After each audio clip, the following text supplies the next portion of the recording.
ನಮಸ್ಕಾರ. ನೀವು ಕೇಳ್ತಾ ಇದ್ದೀರಾ ನಿಮ್ಮ ಬೆಳಗಾವಿಯ ಮೊಟ್ಟ ಮೊದಲ ಸಮುದಾಯ ಬಾನುಲಿ ಕೇಂದ್ರ. ಇದು ಕೆಎಲ್ಇ ವೇಣುಧ್ವನಿ 90.4 FM. ಇದೀಗ ಪ್ರಸಾರವಾಗಲಿದೆ ಕೆಎಲ್ಇ ಔಷಧಿ ಜ್ಞಾನ ಸರಣಿ ಜಾಗೃತಿ ಕಾರ್ಯಕ್ರಮ. ಎಲ್ಲರಿಗೂ ನನ್ನ ನಮಸ್ಕಾರಗಳು. ನನ್ನ ಹೆಸರು ಡಾಕ್ಟರ್ ಶಶಿಕಲಾ ವಾಲಿ. ನಾನು ಕೆಎಲ್ಇಯ ಔಷಧೀಯ ಮಹಾವಿದ್ಯಾಲಯದಲ್ಲಿ ಸಹ ಪ್ರಾಧ್ಯಾಪಕಿಯಾಗಿ ಕೆಲಸ ಮಾಡ್ತಿದ್ದೇನೆ. ಸೊ ನಾನು ಏನು ಹೇಳ ಬಯಸ್ತೇನೆಂದ್ರೆ, ಮಕ್ಕಳಲ್ಲಿ ಲಸಿಕೆಯ ಮಹತ್ವದ ಬಗ್ಗೆ, ಈ ವಿಷಯದ ಬಗ್ಗೆ ನಾನು ಒಂದಿಷ್ಟು ಪೇರೆಂಟ್ಸಿಗಾಗಲಿ ಜನರಿಗಾಗಲಿ ಟಿಪ್ಸ್ ಕೊಡಲಿಕ್ಕೆ ಇಷ್ಟಪಡ್ತೀನಿ. ಸೊ ಮಕ್ಕಳಲ್ಲಿ ಲಸಿಕೆ ಅಂದ್ರೆ ಏನದು? ಪ್ರತಿರಕ್ಷಣೆ. ಸೊ ಏನಾಗಿರ್ತದೆ ಅಂದ್ರೆ, ದುರ್ಬಲವಾದ ರೋಗ ನಿರೋಧಕ ಶಕ್ತಿಯನ್ನು ಬಲಪಡಿಸಾಕ ನಾವು ಲಸಿಕೆ ಕೊಡ್ತೇವೆ. ಸೊ ಎಕ್ಸಾಂಪಲ್ ನಾನು ಹೇಳ್ತೇನೆ, ಪೋಲಿಯೋ, ದಡಾರ್ ಮತ್ತು ಟಿಟ್ಯಾನಸ್ ನಂತಹ ಗಂಭೀರ ಮಾರಣಾಂತಿಕ ಕಾಯಿಲೆಗಳಿಂದ ರಕ್ಷಿಸಕ ಅತ್ಯಂತ ಅವಶ್ಯಕವಾಗಿದೆ. ಸೊ ಇದು ಏನಾಗ್ತದ ಅಂದ್ರ, ಭವಿಷ್ಯದ ಅನಾರೋಗ್ಯಗಳನ್ನ ತಡೆಗಟ್ತತಿ ಇದು ಲಸಿಕೆಯಿಂದ. ಸೊ ಮಗುವಿನ ಸುರಕ್ಷಿತ ಮತ್ತು ಆರೋಗ್ಯಕರ ಬೆಳವಣಿಗೆಗೆ ಭದ್ರತೆಯನ್ನು ಒದಗಿಸುತ್ತದೆ. ಆಮೇಲೆ ಇದ್ರದ್ದು ಏನ್ ಪ್ರಾಮುಖ್ಯತೆ ಇದಾವ ಲಸಿಕೆಯದ್ದು ಅಂತ ಅಂದ್ರೆ, ಮಾರಣಾಂತಿಕ ಕಾಯಿಲೆಗಳಿಂದ ರಕ್ಷಣೆ ಮಾಡ್ತದ ಈ ಲಸಿಕೆ. ಎಕ್ಸಾಂಪಲ್, ಮಕ್ಕಳನ್ನ ಡಿಪ್ತೇರಿಯಾ, ಪರ್ಟುಸಿಸ್ಸು, ಉಪಿಂಗ್ ಕಫ್ ಅಂತ ಏನ್ ಹೇಳ್ತೇವಲ್ಲ ನಾವು, ಕೆಮ್ಮು ಬರ್ತದ. ಆಮೇಲೆ ಹುಟ್ಟಿದಾಗ ನಾವು ಹೆಪಟೈಟಿಸ್ ಬಿ ಅಂತ ಕೊಡ್ತೀವಿ. ಮತ್ತು ಮೆನಿಂಜೈಟಿಸ್ ಅಂದ್ರೆ ರಿಲೇಟೆಡ್ ಟು ಏನಂತ ಹೇಳ್ತೇವೆ ನಾವು, ಮೆದುಳು ರೋಗ. ಗಂಭೀರ ಈ ಕಾಯಿಲೆಗಳಿಂದ ರಕ್ಷಿಸಕ ಒಂದು ನಮ್ಮ ಕಡೆ ಆಯುಧ ಯಾವ್ದಂತಂದ್ರ ಅದು ಲಸಿಕೆ ಟೈಮ್ ಟು ಟೈಮ್ ಕೊಟ್ರೆ ಇವನ್ನೆಲ್ಲ ನಾವು ರಕ್ಷಿಸಬಹುದು. ಇದರಿಂದ ನಾವು ಹೊರಗೆ ಬರಬಹುದು. ಇಲ್ಲದಿದ್ರೆ ಏನಾಗ್ತದ, ನ್ಯೂಮೋನಿಯಾ, ಮೆದುಳಿನ ಹಾನಿಗೆ ಕಾರಣ ಆಗ್ತಾವ.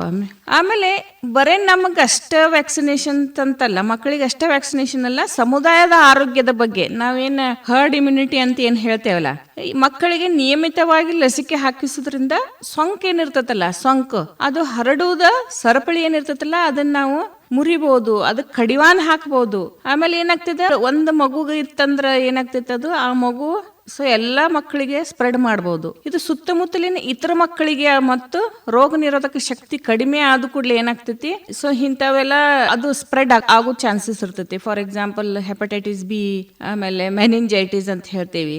ಸೊ ಇವೆಲ್ಲ ಶಕ್ತಿ ಕಡಿಮೆ ಇದ್ದ ಮಕ್ಕಳಿಗೆ ಏನಾಗ್ತೈತಿ, ಜಲ್ದಿ ಅದು ಆ ರೋಗ ಏನಾಗ್ತದ ಅವ್ರಿಗೆ ಬಂದ್ಬಿಡ್ತದ. ಸೊ ಅದಕ್ಕೆ ನಾವು ಲಸಿಕೆ ಕೊಡೋದ್ರಿಂದ ಇದನ್ನ ನಾವು ರಕ್ಷಿಸಬಹುದು, ಮಕ್ಕಳನ್ನ ಈ ರೋಗದ ನಿವಾರಣೆ ಮಾಡಬಹುದು. ಆಸ್ಪತ್ರೆ ವೆಚ್ಚ ಮತ್ತು ಭೇಟಿಗಳ ಕಡಿತ, ಈ ಕಾಯಿಲೆಗಳು ಬರದಂತೆ ತಡೆಗಟ್ಟುವುದರಿಂದ ವೈದ್ಯರ ಬಳಿಗೆ ಪದೇ ಪದೇ ಹೋಗುವುದು ಏನಾಗ್ತೈತಿ, ಅಗತ್ಯ ಮತ್ತು ಆಸ್ಪತ್ರೆ ವೆಚ್ಚಗಳು ಕಡಿಮೆ ಆಗುತ್ತವೆ. ಆಮೇಲೆ ಸುರಕ್ಷಿತ ಮತ್ತು ಪರಿಣಾಮಕಾರಿ ಏನಾಗ್ತದ, ವೈದ್ಯಕೀಯ ತಜ್ಞರ ಪ್ರಕಾರ ಲಸಿಕೆಗಳನ್ನ ಮಕ್ಕಳ ರೋಗ ನಿರೋಧಕ ಶಕ್ತಿಯನ್ನ ನೈಸರ್ಗಿಕವಾಗಿ ಬಲಪಡಿಸಲು ತರಬೇತಿ ನೀಡುತ್ತವೆ. ಆಮೇಲೆ ಏನಾಗ್ತೈತಿ, ಭಾರತದಲ್ಲಿ ರಾಷ್ಟ್ರೀಯ ಲಸಿಕೆ ಅಭಿಯಾನ, ನಾವೇನ ಇಮ್ಯುನೈಸೇಷನ್ ಪ್ರೋಗ್ರಾಮ್ ಅಂತ ಏನ್ ಹೇಳ್ತೀವಿ, ನ್ಯಾಷನಲ್ ಪ್ರೋಗ್ರಾಮ್, ಇತರ ಅಡಿಯದಾಗ ಏನಾಗ್ತೈತಿ, ಜನನದ ನಂತರ ಹುಟ್ಟಿದ ತಕ್ಷಣ ಹಿಡ್ಕೊಂಡು 16 ವರ್ಷದವರೆಗೆ ಮಕ್ಕಳಿಗೆ ಅನೇಕ ಲಸಿಕೆಗಳು ಬರ್ತಾವ. ಫಾರ್ ಎಕ್ಸಾಂಪಲ್ ಹೆಪಟೈಟಿಸ್ ಬಿ ಇರ್ಬೋದು, ಓರಲ್ ಪೋಲಿಯೋ ಇರ್ಬೋದು, ಇಂಜೆಕ್ಟಬಲ್ ಪೋಲಿಯೋ ಇರ್ಬೋದು, DPT ಇರ್ಬೋದು, MMR ಇರ್ಬೋದು. MMR ಅಂದ್ರೆ ಮಿಸಿಲ್ಸ್, ಮಮ್ಸ್, ರುಬೆಲಾ ಅಂತ ಹೇಳ್ತೀವಿ. ದಡಾರ್, ಆಮೇಲೆ ಸಿಡುಬು ರೋಗ, ಆಮೇಲೆ ನ್ಯೂಮೋಕೊಕಲ್ ಅಂತ ಬರ್ತಾವ, ಪೆಂಟಾವೆಲೆಂಟ್ ಅಂತ ಬರ್ತಾವ. ಸೊ ಇದ್ರದಿಂದ ನಾವು ಮಕ್ಕಳ ರಕ್ಷಣೆ ಮಾಡಬಹುದು. ಈ ಲಸಿಕೆಗಳನ್ನ ಉಚಿತವಾಗಿ ನೀಡಲಾಗುತ್ತದೆ. ಮತ್ತು ಸರ್ಕಾರಿ ಆಸ್ಪತ್ರೆದಾಗ, ನಮ್ಮ hospital KLE doctor Prabhakar Kore ಹಾಸ್ಪಿಟಲ್ದಾಗೂ ನಾವು OPD ಪೆಡಿಯಾಟ್ರಿಕ್ ದಾಗ ಕೊಡ್ತಾರ. ಆಮೇಲೆ ನಿಮಗೆ ಮಗುವಿನ ಲಸಿಕಾ ವೇಳಾಪಟ್ಟಿಯ ಬಗ್ಗೆ ಅಥವಾ ಸ್ಥಳೀಯ ಲಸಿಕಾ ಕೇಂದ್ರಗಳ ಬಗ್ಗೆ ಹೆಚ್ಚಿನ ಮಾಹಿತಿ ಬೇಕಿದ್ದರೆ ದಯವಿಟ್ಟು ತಿಳಿಸಿ. ಆಮೇಲೆ ಅಗತ್ಯವಿರುವ ಸಂಪರ್ಕ ವಿವರಗಳನ್ನು ಒದಗಿಸುವುದು. ಆಮೇಲೆ ಏನಾಗ್ತದ, ರೋಗದ ತೀವ್ರತೆಯನ್ನ ತಗ್ಗಿಸುವುದು. ಶಾಲೆಗೆ ಪ್ರವೇಶ ಮತ್ತು ಪ್ರಯಾಣದಾಗಿರುತ್ತೆ. ಈಗ ಏನಾಗ್ತೈತಿ, ಒಂದಿಷ್ಟು ಸ್ಕೂಲ್ದಾಗೆಲ್ಲ ಮೊದಲ ವ್ಯಾಕ್ಸಿನೇಷನ್ ಶೆಡ್ಯೂಲ್ ನೋಡ್ತಾರ, ಮಕ್ಕಳಿಗೆ ಯಾವ್ಯಾವ ವ್ಯಾಕ್ಸಿನೇಷನ್ ಕೊಟ್ಟಾರ. ಯಾಕಂದ್ರೆ ಏನಾಗ್ತೈತಿ, ಕೊಡ್ಲಿಲ್ಲ ಅಂತಂದ್ರ ಒಂದ್ ಮಕ್ಕಳದಿಂದ ಮತ್ತೊಂದ್ ಮಕ್ಕಳಿಗೆ ಅದು ಹರಡೋ ಚಾನ್ಸಸ್ ಇರ್ತೈತಿ, ಸ್ಪ್ರೆಡ್ ಆಗೋ ಚಾನ್ಸಸ್ ಇರ್ತೈತಿ. ಅದಕ್ಕೆ ಏನ್ ಮಾಡ್ತಾರ ಅವರು, ಬಿಫೋರ್ ಅಡ್ಮಿಷನ್ ಅನ್ನು ಹೇಳ್ತೇವೆ ನಾವು, ಅಡ್ಮಿಷನ್ ಕಿಂತ ಮೊದಲ ಏನು ಸ್ಕೂಲ್ ಅಡ್ಮಿಷನ್ ಕಿಂತ ಮೊದಲ ಅವ್ರು ಏನ್ ಮಾಡ್ತಾರ, ಸೊ ಯಾವ್ಯಾವ ಅಕಾರ್ಡಿಂಗ್ ಟು ಶೆಡ್ಯೂಲ್ ಯಾವ ಕೊಟ್ಟಾರ, ಯಾವ ಕೊಟ್ಟಿಲ್ಲ, ಟಿಕ್ ಮಾರ್ಕ್ ಮಾಡಿ ನೋಡ್ತಾರ.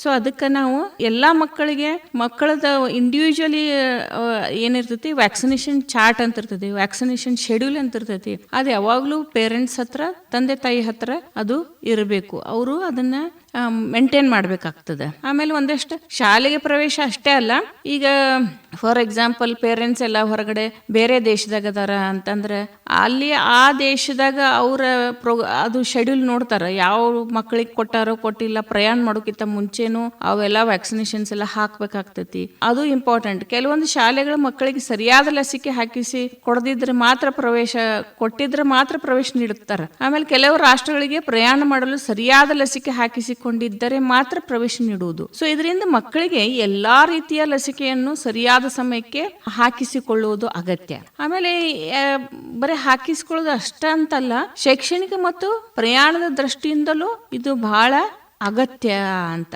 ಆಗಿದೆ. ಆಮೇಲೆ ಏನಾಗ್ತೈತಿ, ಆರೋಗ್ಯವಂತ ಮುಂದಿನ ಪೀಳಿಗೆ. ಈಗ ನಮಗ್ ಯಂಗ್ ಜನರೇಷನ್ ಏನೈತಲ್ಲ, ಈ ಚಿಕ್ಕ ಮಕ್ಕಳು ಅವ್ರು ದೊಡ್ಡವ್ರಾಗ್ತಾರೆ. ಸೊ ನಮ್ದು ರಾಷ್ಟ್ರ ಬಲಿಷ್ಠ ಆಗ್ಬೇಕಂತಂದ್ರ ಆರೋಗ್ಯವಂತ ಪೀಳಿಗೆ ಬೇಕು ನಮಗ. ಅದಕ್ಕೆ ಹೆಲ್ದಿ ಫ್ಯೂಚರ್ ಜನರೇಷನ್ ಅಂತ ಏನ್ ಹೇಳ್ತೇವಲ್ಲ, ಹಿಂದಿನ ಕಾಲದಾಗ ಪೋಲಿಯೋದಂತ ಕಾಯಿಲೆಗಳು ಲಕ್ಷಾಂತರ ಮಕ್ಕಳ ಜೀವನವನ್ನು ನಾಶ ಮಾಡಿದ್ದಾವ. ಆದ್ರೆ ನಿರಂತರ ಲಸಿಕಾ ಕಾರಣದಿಂದಾಗಿ ಇಂದು ಭಾರತ ಪೋಲಿಯೋ ಮುಕ್ತ ರಾಷ್ಟ್ರ ಆಗೈತಿ. ಹೆಮ್ಮೆದಿಂದ ನಾವು ಹೇಳ್ಬಯಸ್ತೇನೆ ನಾನು. ಹೀಗೆ ಸರಿಯಾದ ಸಮಯಕ್ಕೆ ಲಸಿಕೆ ನೀಡುವುದರಿಂದ ಮುಂದಿನ ಪೀಳಿಗೆಯನ್ನು ಸಂಪೂರ್ಣ ಆರೋಗ್ಯವಂತರನ್ನಾಗಿ ಮಾಡಬಹುದು. ಆಮೇಲೆ ಒಂದಿಷ್ಟು ಎಕ್ಸಾಂಪಲ್ ಹೇಳ್ತೇನೆ ನಾ. ಪ್ರಮುಖ ಲಸಿಕೆಗಳ ಪಟ್ಟಿ ಹೀಗಿವೆ. ಒಂದು BCG ಅಂತ ಹೇಳ್ತೇವೆ, ಬೆಸಿಲಸ್ ಕಾಮೆಟ್ ಗೊರಿನ್. ಇದೇನಂತಂದ್ರೆ ಕ್ಷಯರೋಗವನ್ನ ನಿವಾರಣೆ ಮಾಡ್ತೈತಿ. ಕ್ಷಯರೋಗ ಅಂದ್ರೆ ಯಾವುದು? ನಾವು ಟಿಬಿ ಅಂತೀವಿ, ಟ್ಯೂಬರ್ಕ್ಯುಲೋಸಿಸ್. ಇದು ಹುಟ್ಟಿದ ಜನನ ಆದ ಕೂಡ್ಲೇನ BCG ಹಾಕ್ತಾರ. ಇದು ಬಹಳ ಇಂಪಾರ್ಟೆಂಟ್. ಮಕ್ಕಳ ಹುಟ್ಟಿದ ತಕ್ಷಣ ಇದು ಹಾಕಬೇಕು. ಆಮೇಲೆ ಇನ್ನೊಂದು ಓರಲ್ ಪೋಲಿಯೋ ಅಂತ ಏನ್ ಹೇಳ್ತೇವೆ, ಓರಲ್ ಪೋಲಿಯೋ, ಇಂಜೆಕ್ಟಬಲ್ ಪೋಲಿಯೋ ಹಾಕ್ತೇವೆ.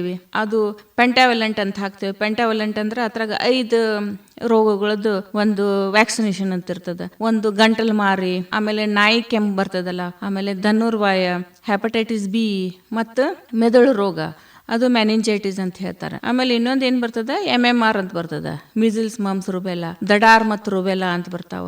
ಇನ್ನೊಂದು ರೋಟಾ ವೈರಸ್, ತೀವ್ರ ಬೇದಿ ಅಂದ್ರೆ ಸಿವಿಯರ್ ಡಯೇರಿಯಾ ಅಂತ ಏನ್ ಹೇಳ್ತೀವಿ. ಮಕ್ಕಳಿಗೆ ಸ್ಟಾರ್ಟ್ ಆತಂದ್ರ ವಾಂತಿ, ಬೇದಿ ಮತ್ತು ಡಿಸೆಂಟ್ರಿ ಸ್ಟಾರ್ಟ್ ಆಗಿ ಬರ್ತದ.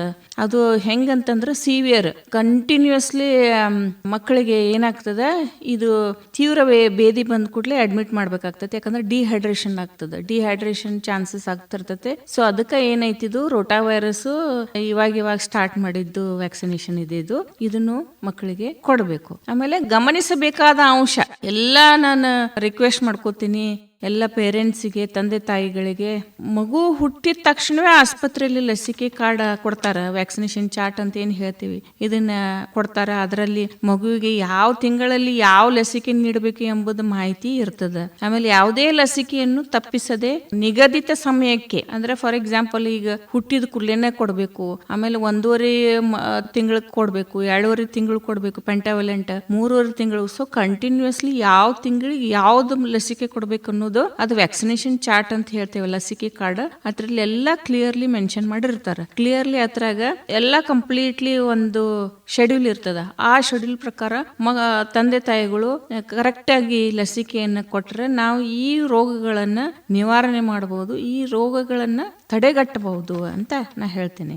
ಆಮೇಲೆ ಯಾವುದೇ ಲಸಿಕೆಯನ್ನು ತಪ್ಪಿಸದೆ ನಿಗದಿತ ಸಮಯಕ್ಕೆ, ಈಗ 1.5 ತಿಂಗಳದ ನಾವು ಮಕ್ಕಳಿಗೆ ಲಸಿಕೆ ಕೊಡ್ಬೇಕಂದ್ರೆ 1.5 ತಿಂಗಳಿಗೆ ಕೊಡಬೇಕು, 2.5 ತಿಂಗಳಿಗೆ ಅಂದ್ರೆ 2.5ಗೆ ಕೊಡಬೇಕು, 3.5 ಆ ಟೈಮ್ನಾಗ ಅದ ಸೇಮ್ ಟೈಮ್ನಾಗ ಕೊಟ್ರೆ ಮುಂದಿನ ನಾವು ಕಾನ್ಸಿಕ್ವೆನ್ಸಸ್ ಏನಿರ್ತದಲ್ಲ ಅದನ್ನ ತಡೆಗಟ್ಟಬಹುದು. ಆಮೇಲೆ ನಿಗದಿತ ಸಮಯಕ್ಕೆ ಸರ್ಕಾರಿ ಪ್ರಾಥಮಿಕ ಆರೋಗ್ಯ ಕೇಂದ್ರಗಳಾಗಿರ್ಬೋದು, ಅಥವಾ ನಮ್ಮ ಹಾಸ್ಪಿಟಲ್ದಲ್ಲಿ ಕೊಡ್ತಾರ, ಅಥವಾ ಖಾಸಗಿ ಆಸ್ಪತ್ರೆದಾಗ ಕೊಡ್ತಾರ. ಸರಿಯಾದ ಸಮಯಕ್ಕೆ ಹಾಕಿಸುವುದು ಪ್ರತಿಯೊಬ್ಬ ಪೋಷಕರ ಕರ್ತವ್ಯವಾಗಿದೆ. ಸೊ ಇದರಿಂದ ನಾವು ಈಗ ಕರೆಕ್ಟಾಗಿ ಲಸಿಕೆ ಕೊಡೋದ್ರಿಂದ ನಾವು ಬಲಿಷ್ಠ ರಾಷ್ಟ್ರ ಅಂತ ಏನ್ ಹೇಳ್ತೇವಲ್ಲ, ಅದು ನಮ್ಮ ಯಂಗ್ ಜನರೇಷನ್ ಮುಂದೆ ಬರಬೇಕು, ಮುಂದಿನ ಪೀಳಿಗೆ ಎಲ್ಲ ಹೆಲ್ದಿಯಾಗಿ ಆರೋಗ್ಯವಂತರಾಗಿ ಇರ್ಬೇಕಂತಂದ್ರೆ ಇದನ್ನ ನಾವು ಪಾಲಿಸಬೇಕು. ಇವನ್ ನಮಗ WHO ಹೇಳ್ತೈತಿ, ವರ್ಲ್ಡ್ ಹೆಲ್ತ್ ಆರ್ಗನೈಜೇಷನ್ ಹೇಳ್ತೈತಿ, according to the national program schedules ಏನದಾವಲ್ಲ, ಅದು ಲಸಿಕೆದ್ದು ವ್ಯಾಕ್ಸಿನೇಷನ್ ಪ್ರೋಗ್ರಾಮ್ ಏನಿದೆಲ್ಲ ಅದು ಕರೆಕ್ಟ್ ಆಗಿ ನಡೆದ್ರೆ ಸೊ ನಮ್ಮ ದೇಶ ಬಲಿಷ್ಠ ಆಗ್ತದೆ. ಸೊ ಇಷ್ಟೇ ನಾನು ಹೇಳಕ್ ಇಷ್ಟಪಡ್ತೀನಿ. ಎಲ್ಲರಿಗೂ ಧನ್ಯವಾದಗಳು. ಇದುವರೆಗೂ ಪ್ರಸಾರವಾಯಿತು ಕೆಎಲ್ಇ ಔಷಧಿ ಜ್ಞಾನ ಸರಣಿ ಜಾಗೃತಿ ಕಾರ್ಯಕ್ರಮ.